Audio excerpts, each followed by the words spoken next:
Sœurs et frères, parce que je crois qu'il y a un souci de micro.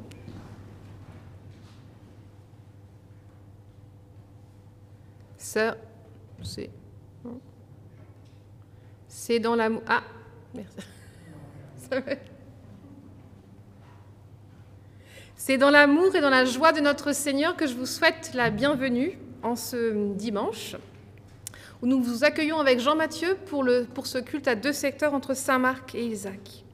Et je voulais commencer ce culte par une citation du théologien protestant, parisien, on va dire, Raphaël Picon. « Le Dieu du dimanche de Pâques, le Dieu de la pierre roulée du tombeau, n'est pas un Dieu raisonnable, c'est un Dieu extravagant. » Et nous entrons ces prochaines semaines dans l'extravagance de Dieu, celle de nous promettre la résurrection, celle de nous souvenir pendant ces 6 semaines jusqu'à l'Ascension et la Pentecôte de la présence du ressuscité auprès de ses disciples. Mais que reste-t-il de cette extravagance de la résurrection dans nos vies? Est-ce que ça peut être celle d'oser croire que la résurrection ne se limite pas à notre après-mort, mais qu'elle commence dès maintenant? Raphaël Picon nous dit « La foi est une force résurrectionnelle qui nous remet debout en nous arrimant à ce qui valide notre vie. La foi est une force qui nous relève quand d'autres nous enferment, notamment en ce moment le gouvernement, une force dont nous avons particulièrement besoin en ce temps de confinement. Alors nous prions pour invoquer notre Dieu.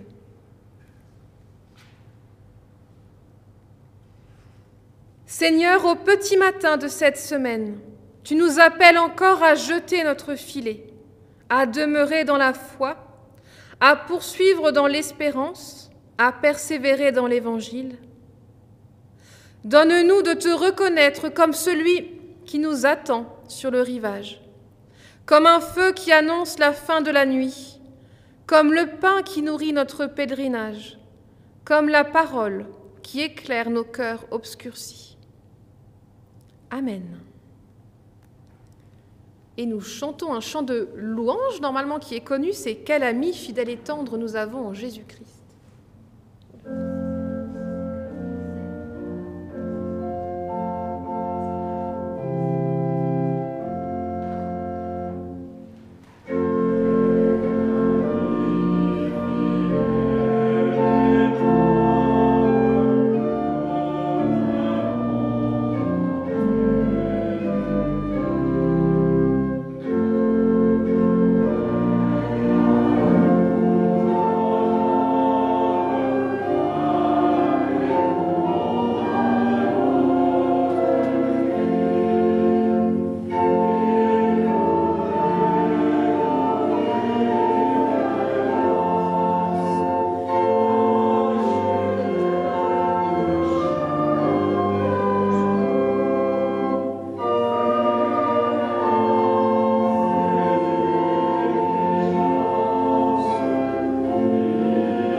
Je vous invite à louer notre Dieu avec une prière celtique.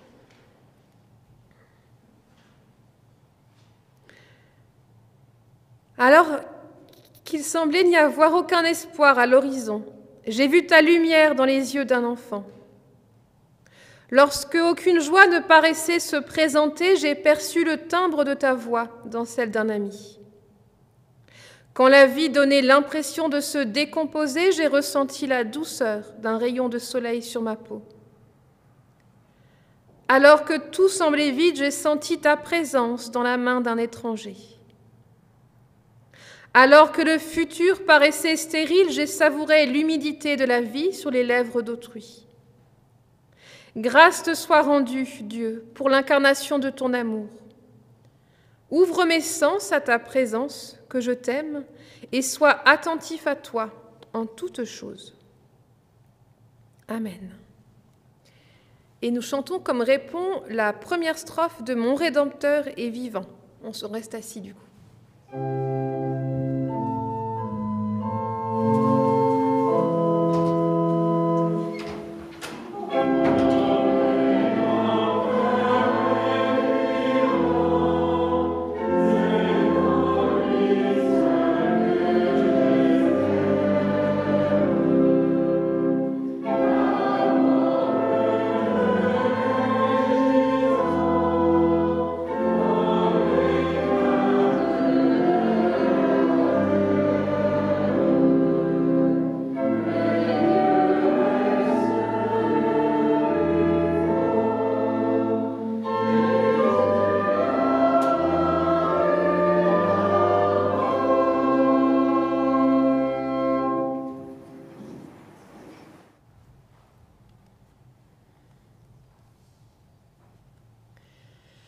Pour nous aider à confesser notre péché, je vous invite à écouter un récit évangélique. Après la mort de Jean-Baptiste, Jésus se retire au désert avec les disciples. Et devant la montée du mal, quelle va être sa réponse? La foule va le rejoindre, il va avoir compassion. Il va guérir les infirmes, il va nourrir la multitude. Et après le partage des pains et des poissons, Jésus renvoie les disciples pour qu'ils traversent le lac dans une barque. Et au milieu de la nuit, la tempête se lève. Les disciples rament contre les vents contraires et contre les vagues terrifiantes. Leur barque est menacée, alors ils ont peur. Jésus les rejoint en marchant sur les eaux. Et les disciples pensent d'abord que c'est un fantôme, mais Jésus les rassure. Et Pierre lui dit, « Si c'est toi, ordonne-moi d'aller vers toi sur les eaux. » Et Jésus lui dit, « Viens, Pierre. » Alors Pierre sort de la barque et marche sur la mer. Mais en voyant la force du vent, il prend peur. Alors il commence à s'enfoncer et il crie « Jésus, sauve-moi !» Nous prions. Comme les disciples au cœur de la tempête, nous nous épuisons à ramer contre les vents contraires. Comme les disciples après la résurrection de Jésus, nous sommes retournés à notre vie quotidienne, en nous demandant bien ce que ça change de croire en la résurrection de Jésus. Nous avons le sentiment que nos pains et nos poissons sont dérisoires face à l'immensité des besoins du monde. Nos vies sont chargées, fatiguées. Nous sommes bousculés par le vacarme et le chaos. Nous sommes menacés par la crainte et l'agitation. Notre foi aussi se fatigue. Seigneur, aie pitié de nous. Dans l'Évangile, tu nous appelles à sortir de la barque pour marcher sur les eaux. Mais lorsque les vents se font menaçants, nous nous mettons à douter devant le mal et la violence qui gouvernent le monde. Nous prenons peur, nous perdons confiance. Nous nous enfonçons dans la crainte et l'oubli, dans le doute et l'indifférence.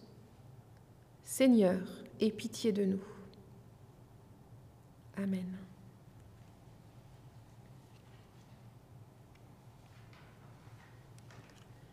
Et comme annonce de la grâce de Dieu, j'aimerais vous rappeler les quelques versets importants du texte dont je vous ai fait part. Au cœur de la tempête, Jésus s'avance avec les disciples en marchant sur les eaux. Et devant leur frayeur, il leur donne sa paix.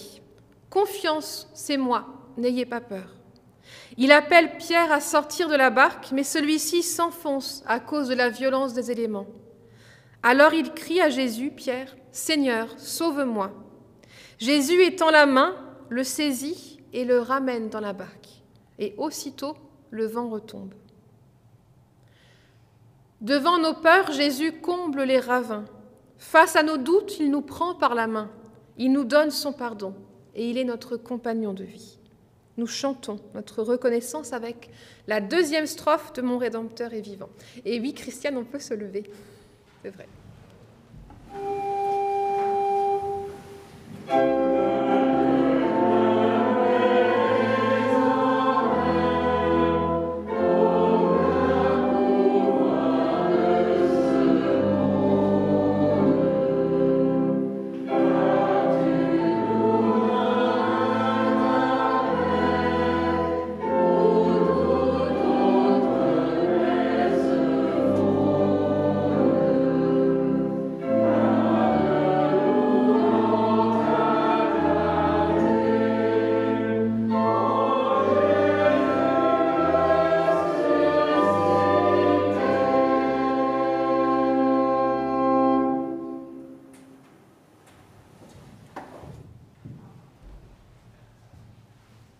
On peut reprendre place. Nous prions avant d'ouvrir les Écritures pour qu'elles deviennent toujours pour nous une parole de vie. Seigneur, ta parole est mémoire, mémoire de vie. Ta parole est souffle, souffle de résurrection. Ta parole est lumière, lumière d'espérance et de paix. Que ton esprit nous en fasse découvrir les richesses et la simplicité. Amen. Et nous chantons en restant assis ce coup-ci la troisième strophe de « Mon Rédempteur est vivant ».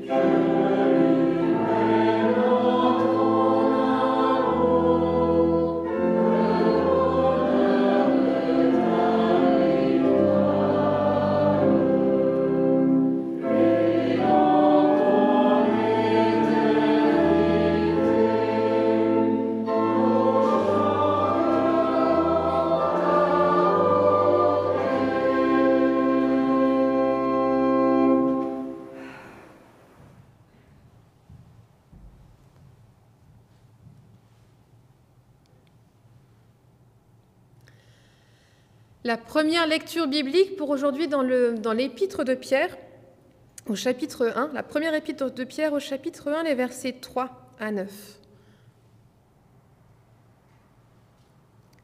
Béni soit Dieu, le Père de notre Seigneur Jésus-Christ. Dans sa grande compassion, il nous a fait naître à une vie nouvelle, pour nous donner une espérance vivante par la résurrection de Jésus-Christ. Car il a préparé pour nous un héritage qui ne peut ni se détruire, ni se corrompre, ni perdre sa beauté. Il le tient en réserve pour vous dans les cieux, vous qu'il garde par sa puissance au moyen de la foi, en vue du salut, qui est prêt à être révélé au moment de la fin.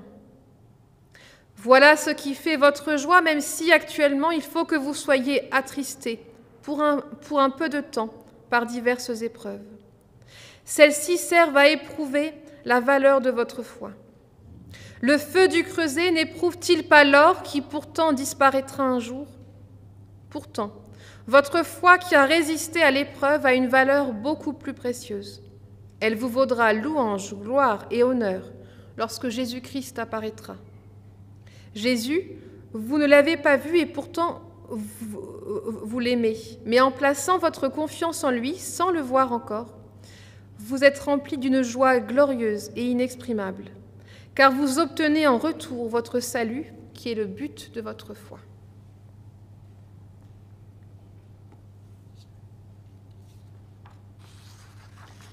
Et la seconde lecture pour aujourd'hui, c'est le texte de prédication dans l'Évangile de Jean, au chapitre 21, les versets 1 à 14. On l'a souvent intitulé « Le pique-nique sur la plage ».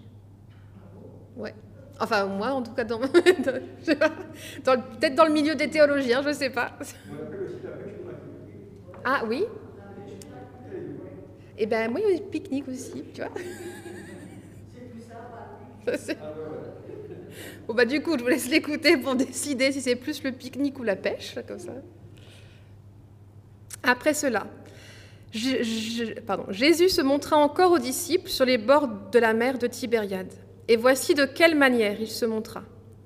Simon-Pierre, Thomas, appelé Didyme, Nathanaël de Cana en Galilée, les fils de Zébédée et 2 autres disciples de Jésus étaient ensemble. Simon-Pierre leur dit « Je vais pêcher ». Et ils lui dirent « Nous allons aussi avec toi ». Alors ils sortirent et ils montèrent dans une barque, et cette nuit-là, ils ne prirent rien. Le matin étant venu, Jésus se trouva sur le rivage, mais les disciples ne savaient pas que c'était Jésus. Et il leur dit « Enfants, n'avez-vous rien à manger ?» Et ils lui répondirent « Non ». Alors il leur dit « Jetez le filet du côté droit de la barque et vous trouverez ».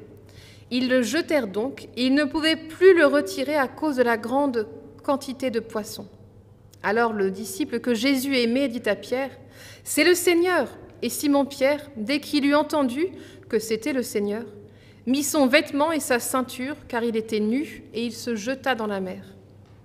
Les autres disciples vinrent avec la barque, tirant le filet plein de poissons, car ils n'étaient éloignés de terre que d'environ 200 coudées. Lorsqu'ils furent descendus à terre, ils virent là des charbons allumés, du poisson dessus et du pain. Jésus leur dit, apportez des poissons que vous venez de prendre. Simon-Pierre monta dans la barque et tira à terre le filet plein de 153 grands poissons. Et quoiqu'il y en eût tant, le filet ne se rompit point. Jésus leur dit, venez, mangez, et aucun des disciples n'osait lui demander, mais qui es-tu ? Sachant que c'était le Seigneur. Jésus s'approcha, prit le pain et leur en donna. Il fit de même du poisson. C'était déjà la 3e fois que Jésus se montrait à ses disciples depuis qu'il était ressuscité des morts.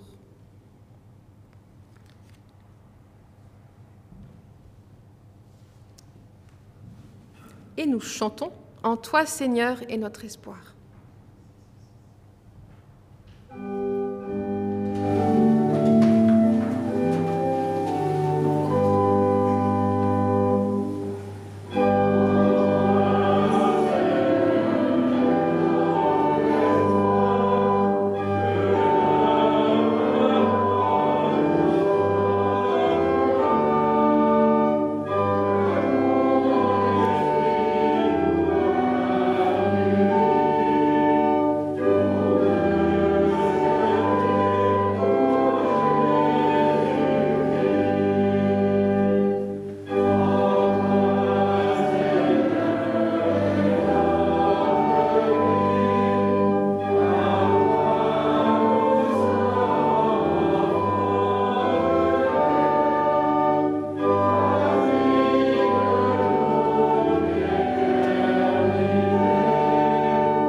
Nous allons donc parler du pique-nique sur la plage.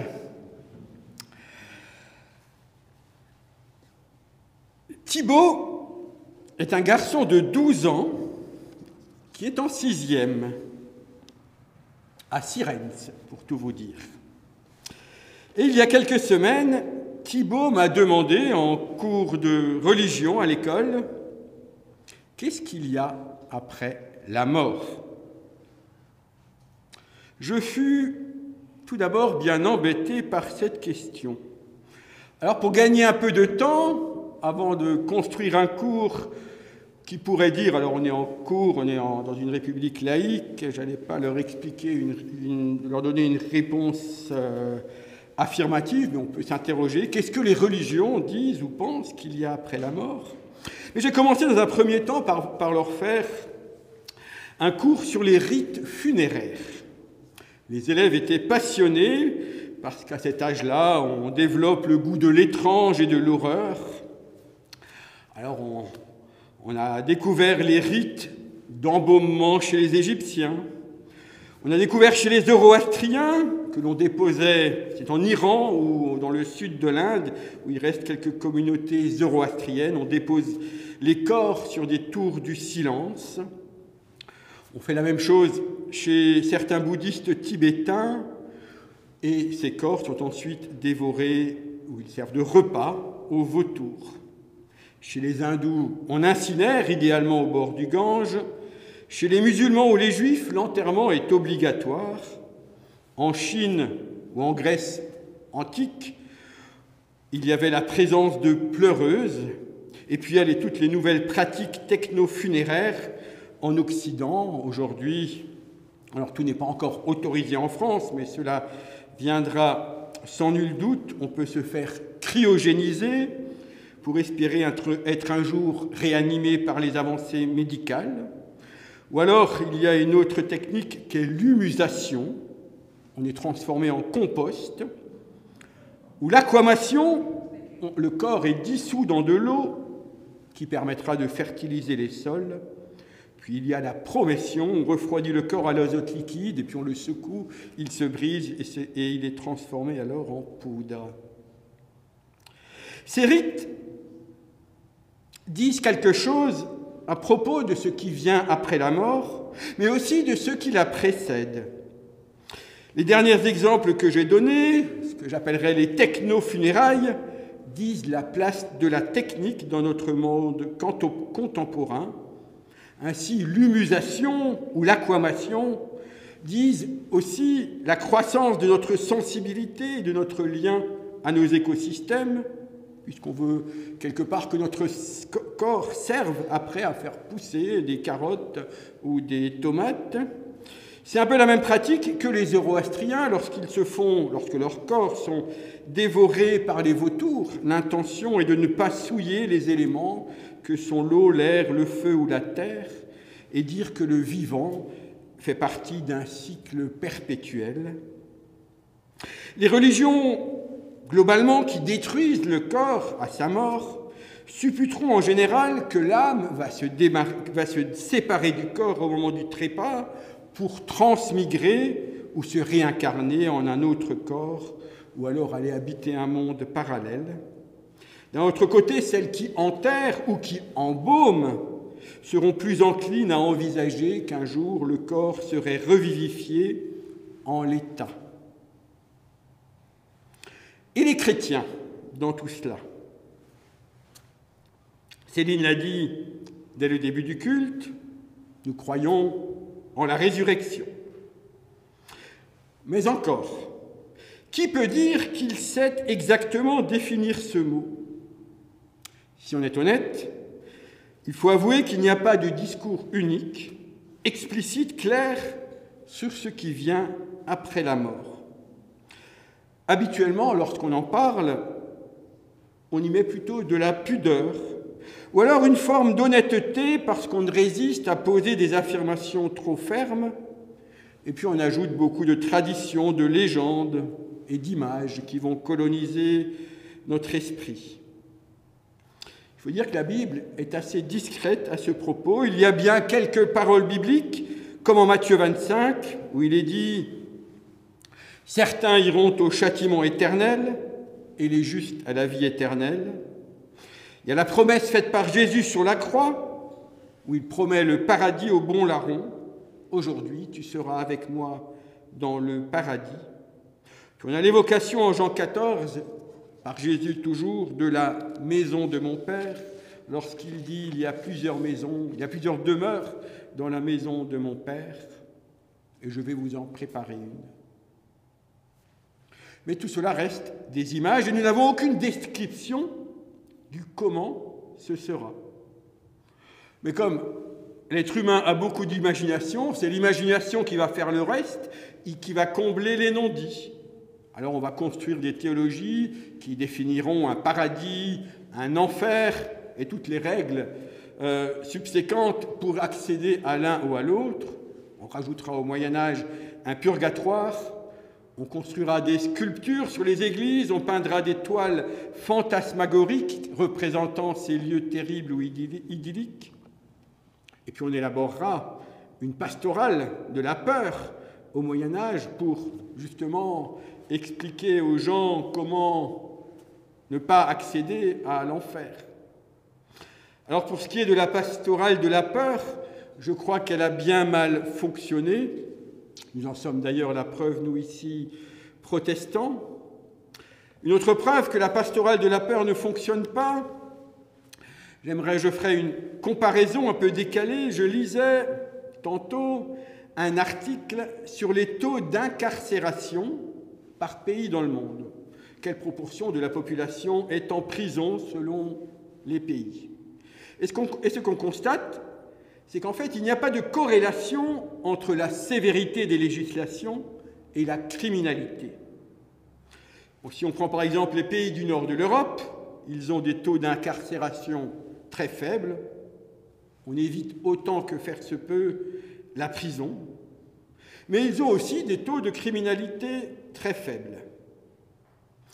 D'un autre côté, les États-Unis sont le pays qui incarcère le plus au monde, dont la proportion de la population est le plus en prison, mais ils ne sont que 50e pour le taux de criminalité. Il y a des pays qui enferment peu, mais qui ont des taux de criminalité bien plus importants. Ce qu'on constate, c'est qu'une législation sévère, des peines strictes, ne font pas des sociétés pacifiques, et inversement, des législations indulgentes ne font pas des sociétés violentes. Les deux choses sont déconnectées. On pourrait dire que le taux d'incarcération, les législations sévères, c'est surtout des logiques de la vengeance et de la punition, mais ce ne sont pas forcément, ou ce sont en tout cas, les comparaisons statistiques montrent que ce ne sont pas des solutions pédagogiques. Je constate donc que la pastorale de la peur ne fonctionne pas, et on pourrait faire le même constat avec la peine de mort, où il n'y a pas de corrélation entre peine de mort et criminalité. Mais revenons au paradis et à la résurrection. La question est, comment est-ce que ce que je crois, en ce qui m'attend après la mort, va changer ma vie avant la mort? Qu'est-ce que la Bible me dit quant à l'après-mort? Et qu'est-ce que je vais bien pouvoir répondre à Thibaut? Notre texte pour ce dimanche, ce pique-nique sur la plage après une pêche miraculeuse, nous raconte une apparition de Jésus ressuscité après la mort. Mais est-ce que c'est une apparition vraiment? Parce que le texte est en fait assez étrange.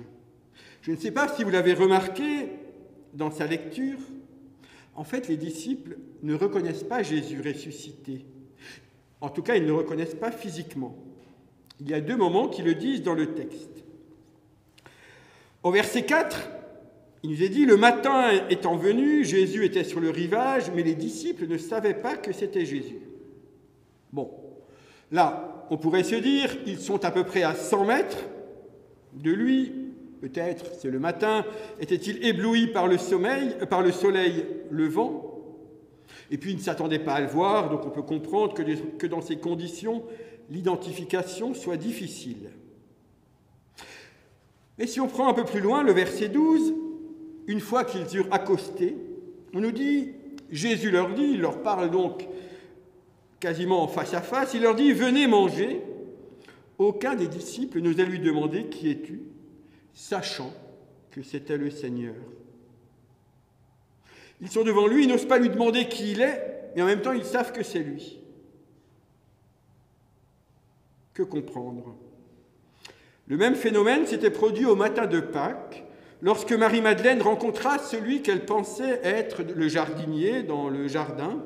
D'ailleurs, paradis signifie jardin. Donc Marie-Madeleine voit ce jardinier et Jésus lui dit alors « Femme, pourquoi pleures-tu ? Qui cherches-tu » Elle, pensant que c'était le jardinier, lui dit « Seigneur, si c'est toi qui l'as emporté, dis-moi où tu l'as mis et je le prendrai. » Elle parlait donc à Jésus, mais elle ne le reconnaissait pas.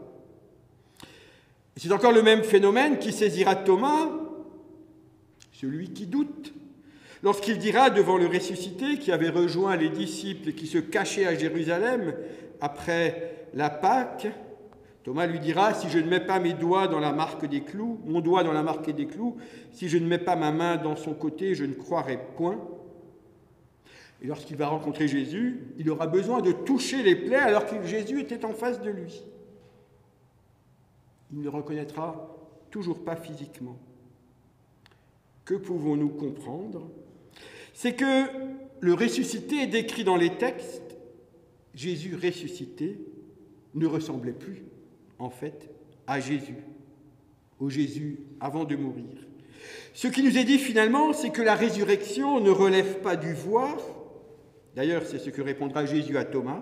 « Parce que tu m'as vu, tu as cru. Heureux ceux qui n'ont pas vu et qui ont cru. » Je crois que la Bible, très volontairement, ne met pas en scène un mort-vivant, une sorte de zombie sorti encore un peu fumant ou décrépit de son tombeau. Parce que la Bible, parce que la foi ne sont pas une affirmation ou une démonstration de phénomènes surnaturels, la Bible et la foi ne nous présentent pas non plus une mythologie comme en Grèce antique qui décrirait le passage d'un fleuve, le Styx, pour accéder aux enfers, royaume d'Hadès. C'est pourquoi la Bible ne dicte pas non plus de rites funéraires particuliers. Heureux ceux qui n'ont pas vu et qui ont cru, disait Jésus. Et j'ajouterais, pour répondre à Thibaut, heureux ceux qui ne savent pas et qui croient. Il est bon et juste, et c'est seul à la fois de croire sans preuve, d'espérer sans preuve, de témoigner sans certitude. La Bible, Dieu, Jésus ont choisi de nous laisser sans description, sans explication, sans preuve, ce qu'il y a de l'autre côté, comme le fait de pouvoir voir Dieu en plénitude, cela nous est aujourd'hui tout simplement impossible, peut-être même interdit. Et je crois que c'est pour notre bien que la Bible ne nous dit pas ou ne nous décrit pas ce qui viendra après. J'ai vu récemment un film qui s'appelle « Le tout Nouveau Testament ». Il nous raconte l'histoire de Dieu, de sa femme et de ses enfants. C'est un film comique. Dieu est joué par Benoît Poelvoorde et habite à Bruxelles. Alors le Dieu du film est un personnage infâme, pervers et méchant, qui passe sa journée devant son ordinateur à provoquer des malheurs dans le monde. Il invente des lois, comme la loi de l'emmerdement universel. Je ne sais pas si vous la connaissez, la loi de l'emmerdement universel. Elle se décline de plein de manières. C'est celle qui fait que votre tartine tombera toujours du côté confiture si vous la lâchez le matin. Alors notre Dieu est méprisant avec sa femme, brutal avec sa fille. Un jour, cette dernière décide de se révolter contre ce Père, Dieu absolument inique, et elle décide de lui donner une leçon. Elle s'empare de l'ordinateur de son père et elle envoie un SMS à tous les êtres humains en leur dévoilant la date de leur décès. Est-ce que vous aimeriez que Dieu vous dévoile votre date de décès? Et puis celle des autres. Alors dans le film, on voit chacun au-dessus de la tête, comme ça, 3 jours, 6 mois. Est-ce qu'on aimerait comme ça, que je vois? Ah tiens, toi, il te reste tant.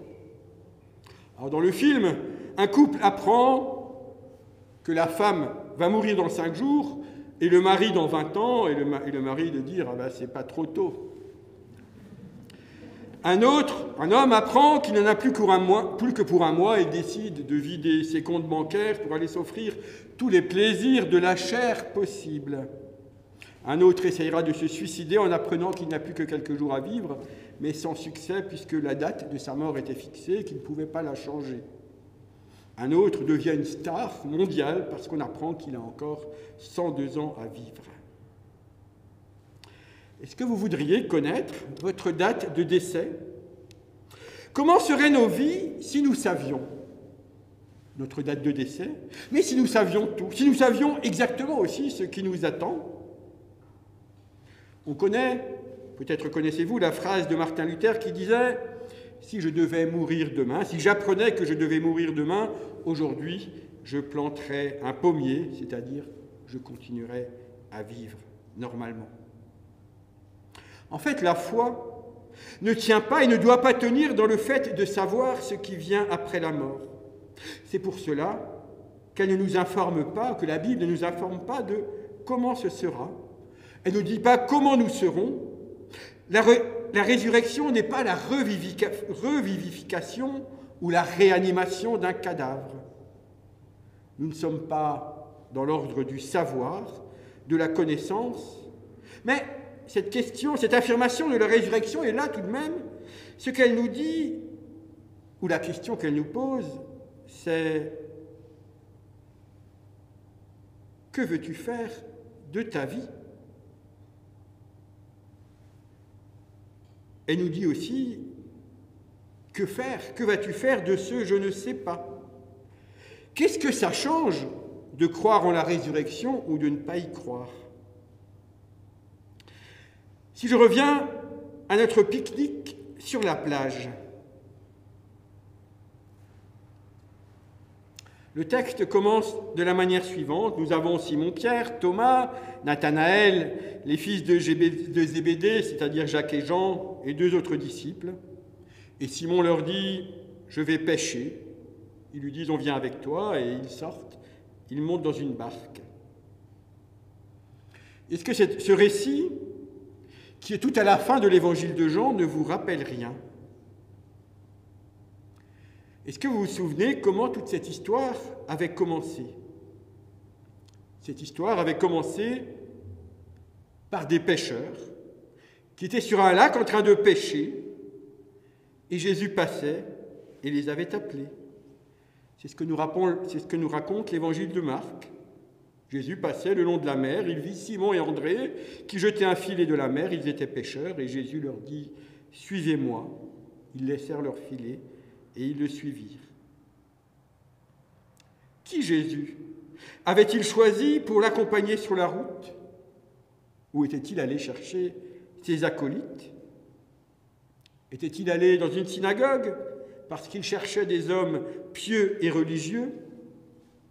Non. Est-ce qu'il était allé dans un couvent ou dans le désert parce qu'il cherchait des mystiques et des hommes de prière exceptionnels? Non plus. Était-il allé dans les grandes écoles de son temps parce qu'il voulait des gens brillants, bardés de diplômes? Toujours pas. Jésus a recruté des pêcheurs de poissons, des hommes laborieux, des hommes humbles, des gens finalement comme moi ou comme toi. Jésus avait choisi des toi et des moi. Seulement, après les 2-3 années extraordinaires qu'ils avaient vécues en compagnie de Jésus, tout s'était arrêté sur le mont Golgotha et ces toi et moi avaient dû faire une croix sur leurs rêves. Ces toi et moi étaient retournés à leur vie d'avant alors. Ils avaient repris le train-train, bateau, boulot, dodo. Et par certains aspects, la vie d'après était même pire que celle d'avant. puisqu'on nous dit que cette nuit-là, ils étaient bredouilles. Nous aussi, nous craignons que la vie d'après ne soit pire que celle d'avant. Ce sera la même, augmentée du chômage, de la méfiance et de la division qui s'installe dans notre société, et puis agrémentée d'une dette colossale à rembourser. Ce retour à la réalité, nous pourrions le comparer aussi à un retour pour les disciples, à un retour de vacances, des vacances fabuleuses. On a vu des choses extraordinaires, et puis il faut reprendre le travail ou l'école. Et c'est pire encore si le travail ou l'école, on ne les aime pas du tout. Alors on imagine, à la fin de cette nuit-là, les pas et les gestes lourds de ces pécheurs. Atteints comme d'un Covid psychologique, ils avaient perdu le goût de vivre, leur motivation.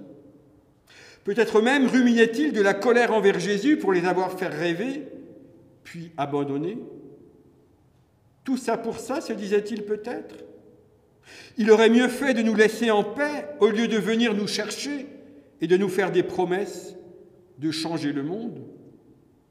Au moins aujourd'hui, nous n'aurions pas de regrets. Il n'y a rien de pire en effet que les regrets. Les regrets sont un poison qui ronge, comme ceux qui habitaient les Hébreux lorsqu'ils se retrouveront en difficulté dans le désert et qu'ils en viendront à idéaliser et regretter leur vie en esclavage. Alors nos disciples, ce matin-là, étaient vivants certes, mais peut-être en apparence, parce qu'à l'intérieur, ils étaient morts. On peut en effet avoir l'air vivant en fonctionnant un peu comme un automate, tout en étant mort à l'intérieur.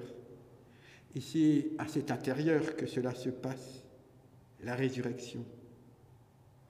Et voici que, depuis leur bateau, ils vont entendre une parole, une voix, qui dira « Jetez le filet du côté droit de la barque et vous trouverez ».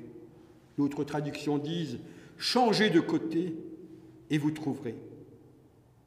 Alors ils vont changer de côté et ils vont trouver. Et ils vont trouver un filet plein à craquer. Le texte nous dit de 153 gros poissons. Un filet plein à craquer, mais qui ne craquait pas. Alors on a essayé de nombreuses interprétations pour comprendre ce chiffre de 153 et pourquoi on nous dit que le filet ne se déchirait pas. Je vous en proposerai une seule, celle de saint Jérôme au IVe siècle. Il dira, à l'époque de Jésus, on connaissait 153 espèces de poissons. Prendre dans ces filets 153 poissons était une manière de dire que l'Évangile était une annonce pour l'humanité tout entière. Que la bonne nouvelle d'un monde régi par l'amour était universelle par tous et pour tous. Et le filet qui ne se déchirait pas, c'était pour dire que pas un poisson, pas un être humain ne devait être laissé pour compte. Vous connaissez la phrase où il est dit « Je ferai de vous des pêcheurs d'hommes ».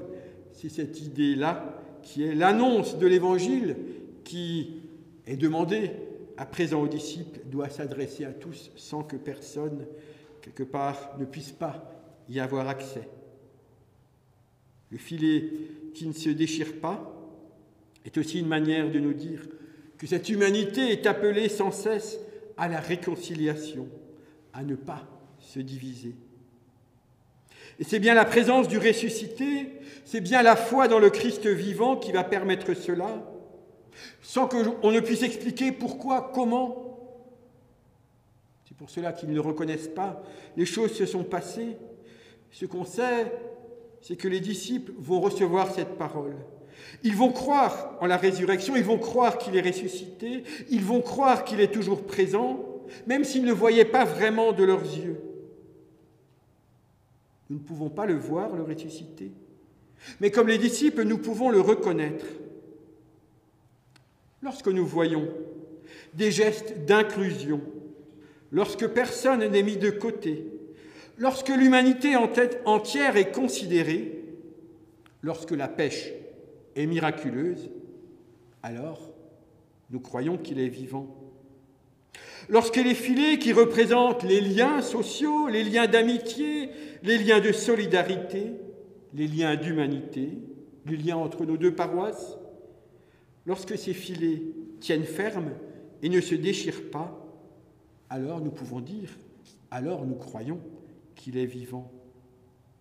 Lorsque des paroles viennent nous rejoindre au cœur de nos nuits, au cœur de nos désespoirs, alors nous croyons qu'il est vivant. Lorsque nous osons jeter nos filets de l'autre côté, lorsque nous osons changer de bord et nous laisser changer, lorsque le ciel se rouvre, alors nous croyons qu'il est vivant. Lorsque nous croyons que tout était fini, qu'il n'y avait plus d'espoir, mais que nous osons mettre le doigt sur la plaie de blessures passées, alors nous croyons qu'il est vivant.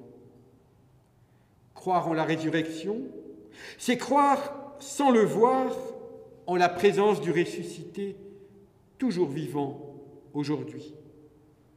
Croire en la résurrection, c'est oser jeter nos filets de l'autre côté dans des gestes, des pensées, des paroles, des actes qui accueillent chaque être humain. Croire en la résurrection, c'est écouter et voir non plus par les oreilles et les yeux du corps, mais par les oreilles et les yeux du cœur. Et de la même façon, croire en la résurrection, c'est croire que le jour de notre mort, il continuera, sans que nous puissions dire comment ni où, il continuera, Jésus, d'être présent auprès de nous.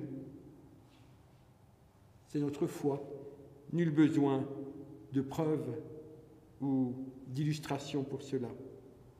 Il est vraiment ressuscité. Amen.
Je vous invite à vous lever pour que nous confessions notre foi ensemble.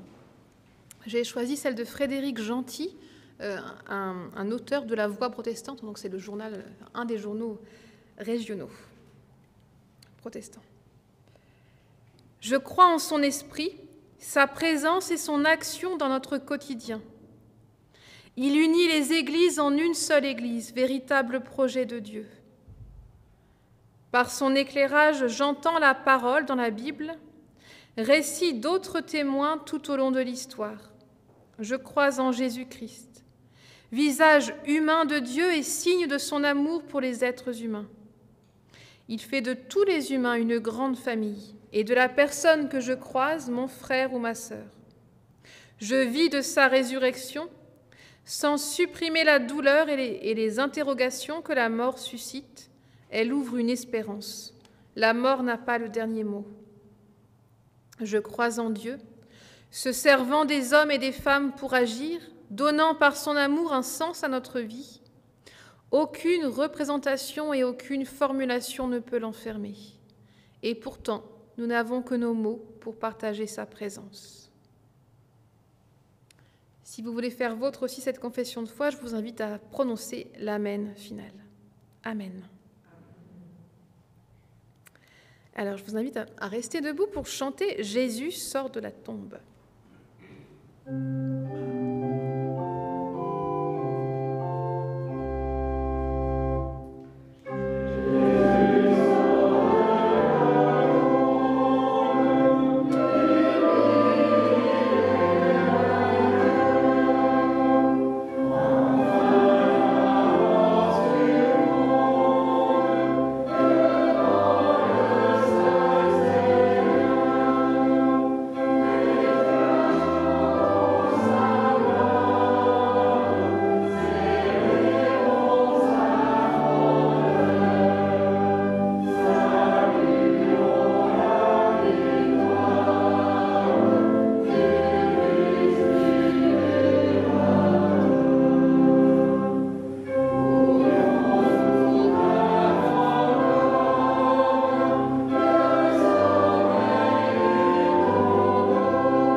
Prendre place.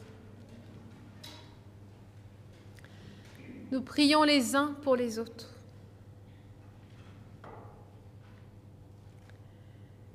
Seigneur, délivre-nous de nos crispations qui nous empêchent de discerner la présence du crucifié ressuscité, d'entendre ses appels et de vivre avec lui une vie nouvelle.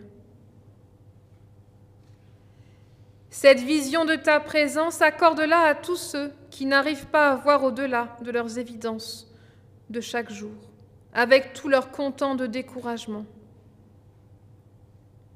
Renouvelle-la aux malades, aux affaiblis, aux endeuillés, pour que ta lumière perce leurs ténèbres et leur apporte le réconfort de ton royaume.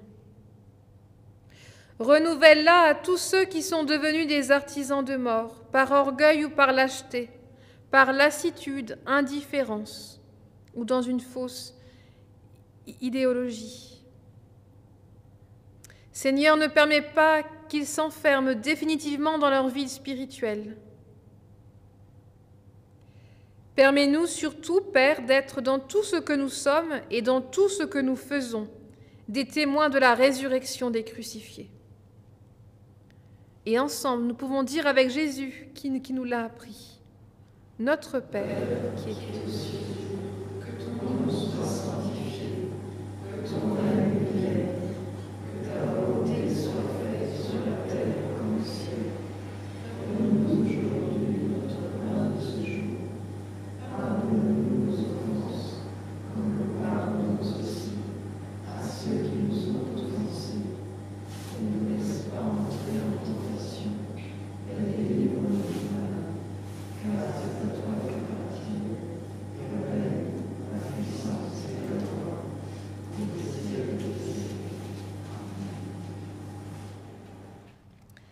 Et nous chantons un dernier chant, la foi renverse devant nous.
Alors c'est maintenant le moment des annonces. Je vais essayer de faire pour... je fais l'ensemble et si j'oublie quelque chose, Jean-Mathieu me rajoute.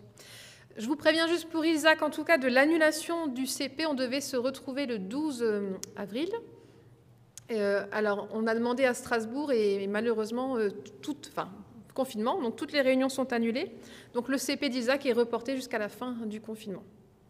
Le culte du 18 avril, chacun est chez soi, c'est-à-dire Saint-Marc... Normalement, Saint-Marc est chez lui et Isaac est chez soi. Chez nous, il y avait normalement l'Assemblée générale des Amis, du coup, qui est reportée, elle aussi, au dimanche 20 juin à 11h, juste après le culte, comme prévu. Alors, je te laisse. Oui, alors nous, on aura un petit culte dimanche prochain, dans lequel on aura l'occasion d'échanger un petit peu par rapport à notre association des Amis. C'était pas une réunion, c'était dans le culte. Nous intégrons une conversation autour de l'Assemblée des Amis, de l'Assemblée générale. Un peu compliqué, mais voilà. C'est dimanche prochain, donc à 10h30, en tout cas, à 10h30, on prolonge un petit temps d'échange. Voilà. Et j'en profite, parce qu'après, je ne vais pas dire, le culte de ce dimanche a été enregistré. Vous le retrouvez sur Internet. Celui de dimanche prochain sera enregistré, mais ce sera celui du temple Saint-Jean. Et le dernier culte du mois, alors il y a eu des lieux qui ont été différents, mais normalement le culte du 25 avril est à Saint-Marc, à 10h, parce que je me perds un peu dans les lieux là. Voilà. Alors, je suis désolée, je vous fais relever pour la bénédiction. Lorsque Jésus rejoint les pèlerins d'Emmaüs, il leur explique les Écritures et ils partagent leur repas. Au moment où ils rompt le pain, leurs yeux s'ouvrent. Ils le reconnaissent et c'est alors qu'il disparaît. Les disciples se lèvent et c'est une résurrection. Ils retournent à Jérusalem et c'est une conversion. Témoins de résurrection, nous allons nous lever, nous sommes levés, et nous allons être envoyés. Ce que nous avons vu, partageons-le avec nos frères et sœurs. Ce que nous avons entendu, répétons-le à nos frères et sœurs. Ce que nous avons compris, vivons-le avec nos frères et sœurs. Que le Seigneur Dieu soit votre vie, que son Fils Jésus-Christ soit votre résurrection, que le Saint-Esprit soit votre force, que Dieu vous bénisse et vous garde. Allons dans la paix du Christ ressuscité. Amen. Et on est à Saint-Marc, donc on se rassoit pour écouter le postlude.